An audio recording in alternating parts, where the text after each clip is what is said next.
Kiranya kasih, damai sejahtera dari Allah Bapa, Putra dan Roh Kudus menyertai saudara-saudara sekalian.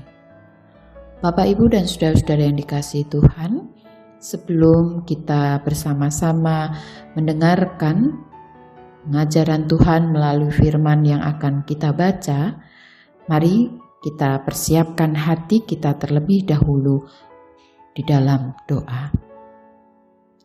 Allah, sumber segala hikmat, kami mengucap syukur karena di saat ini Engkau kembali memberikan kesempatan bagi kami untuk menerima pengajaran-Mu melalui firman yang akan kami baca dan kami renungkan. Oleh sebab itu, tolonglah kami supaya dimampukan memahami firman-Mu dan memiliki keberanian serta hikmat untuk menjalankan firman-Mu ini dalam kehidupan kami sehari-hari. Di dalam Kristus Yesus kami berdoa. Amin. Saudara-saudara yang dikasihi Tuhan, firman Tuhan saat ini kita terima dari kesaksian Injil Lukas pasal yang ke-17 ayat 11 sampai dengan yang ke-19 yang demikian. Dalam perjalanannya ke Yerusalem, Yesus menyusur perbatasan Samaria dan Galilea. Ketika ia memasuki suatu desa, datanglah 10 orang kusta menemui dia. Mereka tinggal berdiri agak jauh dan berteriak, "Yesus, Guru, kasihanilah kami." Lalu ia memandang mereka dan berkata, "Pergilah, perlihatkanlah dirimu kepada imam-imam." Dan sementara mereka di tengah jalan, mereka menjadi tahir. Seorang dari mereka ketika melihat bahwa ia telah sembuh, kembali sambil memuliakan Allah dengan suara nyaring. Lalu tersungkur di depan kaki Yesus dan mengucap syukur kepadanya. Orang itu adalah seorang Samaria. Lalu Yesus berkata, "Bukankah ke-10 orang tadi semuanya telah menjadi tahir? Di manakah yang 9 orang itu?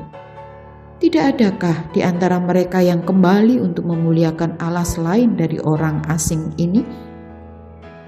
Lalu ia berkata kepada orang itu, "Berdirilah dan pergilah, imanmu telah menyelamatkan engkau." Demikianlah firman Tuhan.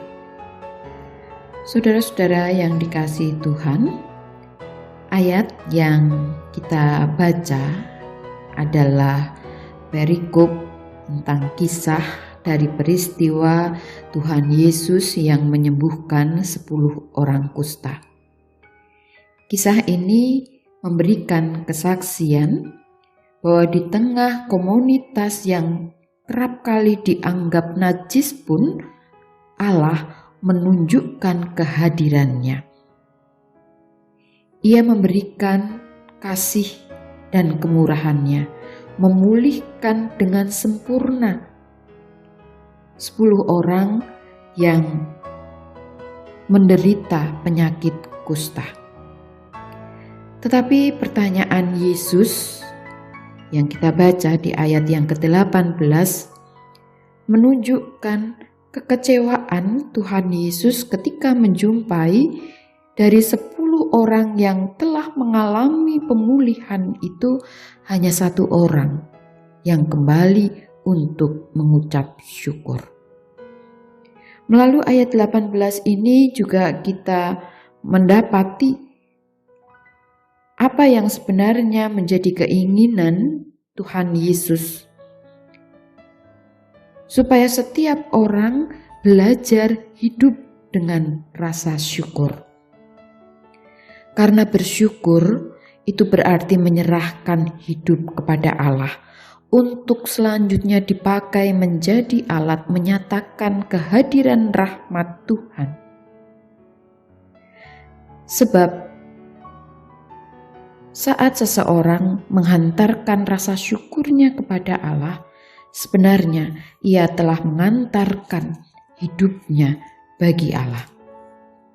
Rasa syukur ini, saudara, juga mengandung pengharapan dan permohonan agar terus diberi kekuatan untuk tetap berpusat kepada Allah Sang Sumber Berkat dan bukan pada berkat itu sendiri. Saudara-saudara yang dikasihi Tuhan, kekuatan rasa syukur memberi kesempatan supaya orang semakin bisa merasakan berlimpah berkat yang sudah Tuhan berikan. Sehingga kekuatan rasa syukur ini bukan hanya berdampak bagi diri sendiri, tetapi juga memiliki kekuatan untuk memberkati orang lain.